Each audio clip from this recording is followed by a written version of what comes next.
Assalamualaikum warahmatullahi wabarakatuh.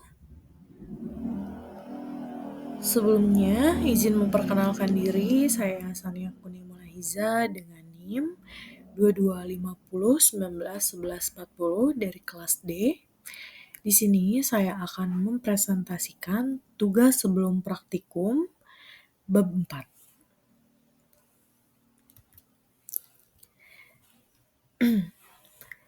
Parameter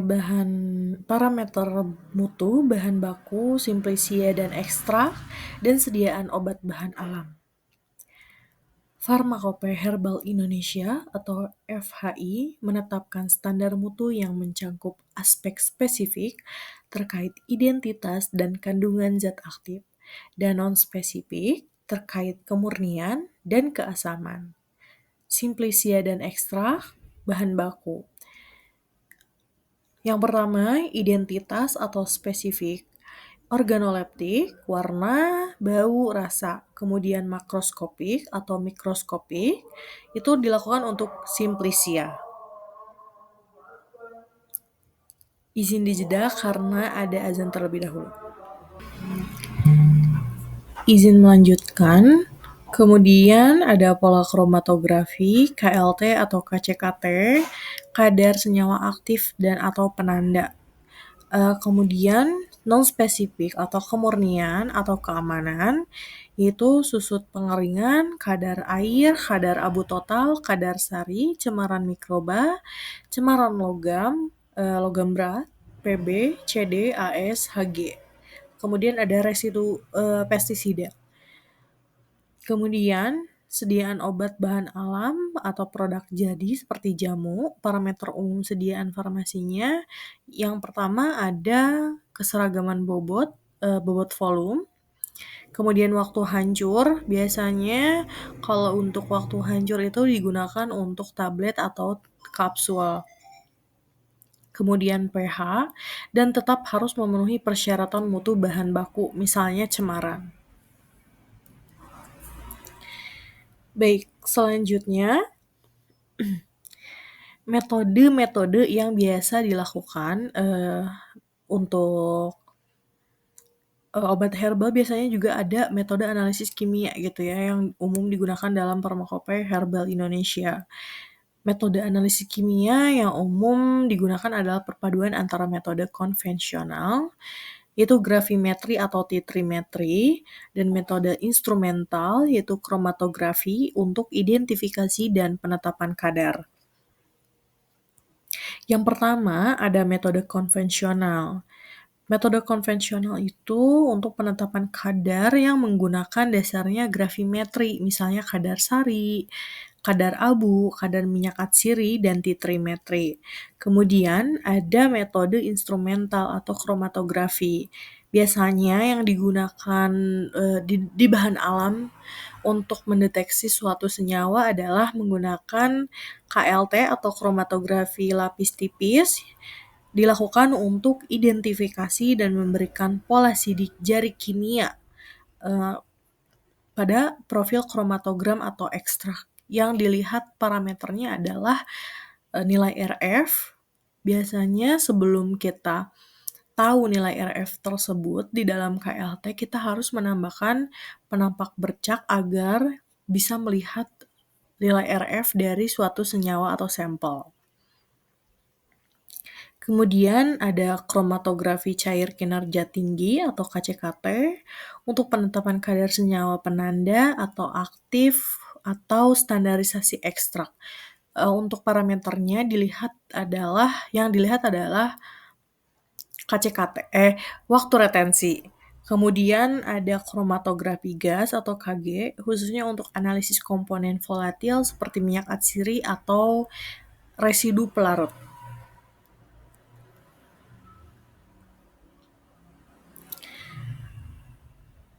Kemudian untuk slide selanjutnya ada rangkuman pengujian parameter standarisasi FHI Farmakope Herbal Indonesia. Yang pertama itu ada susut pengeringan. Metodenya menggunakan gravimetri untuk Untuk caranya penetapan persen bobot yang hilang dari bahan uji pada pemanasan suhu tertentu, misal hingga bobot tetap. Kemudian untuk persyaratannya, bahan maksimum kandungan air dan zat menguap lain volatil untuk stabilitas dan pencegahan pertumbuhan mikroba. Kemudian yang kedua ada kadar air, destilasi Toluen atau titrasi Carl Fisher dengan cara mengukur volume air yang terdestilasi, metode destilasi atau titrasi dengan reagen spesifik Carl Fisher. Kemudian untuk persyaratannya, batas maksimum kandungan air murni yang terikat atau bebas lebih spesifik dari susut pengeringan. Mengapa sih penting untuk melakukan susut pengeringan atau kadar air? Karena dalam Simplicia tidak boleh mengandung kadar air lebih dari sekian persen karena akan membuat pertumbuhan mikroba di dalam Simplicia tersebut. Sedangkan dalam obat atau sediaan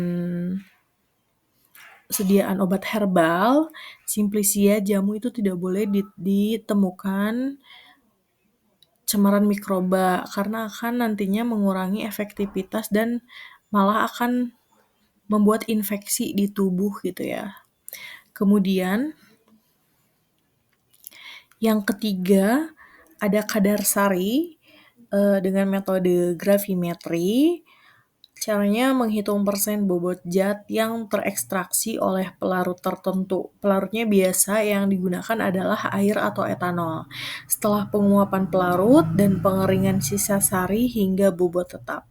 Kemudian untuk persyaratannya, jumlah senyawa yang dapat larut atau tersari dalam pelarut tertentu menunjukkan efisiensi penyarian. Kemudian yang keempat, ada kadar abu total, metodenya gravimetri, dengan cara penimbangan sisa zat anorganik, biasanya contohnya mineral, setelah pemijaran pada suhu tinggi. Untuk persyaratannya, jumlah total mineral internal dan eksternal itu atau cemaran dalam bahan uji terkait kemurnian.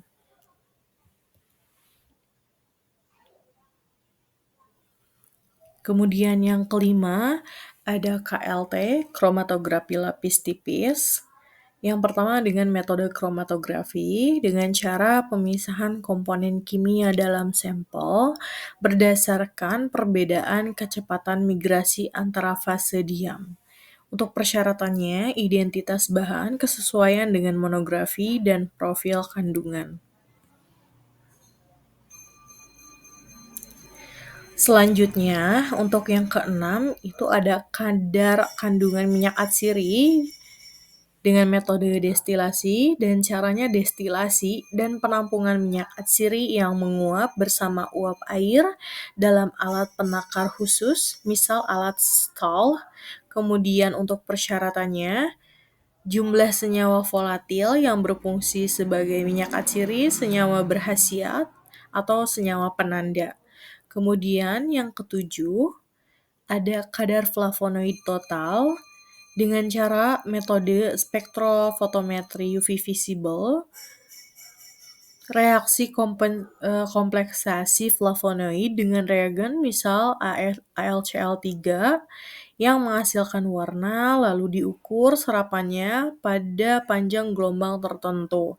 Biasanya yang diparameterkan bahwa dia adalah senyawa flavonoid dalam pelarut AlCl3, dia akan berfluoresensi berwarna kuning. Kemudian untuk persyaratannya, jumlah total kelompok senyawa flavonoid, senyawa berkhasiat penanda dalam sampel.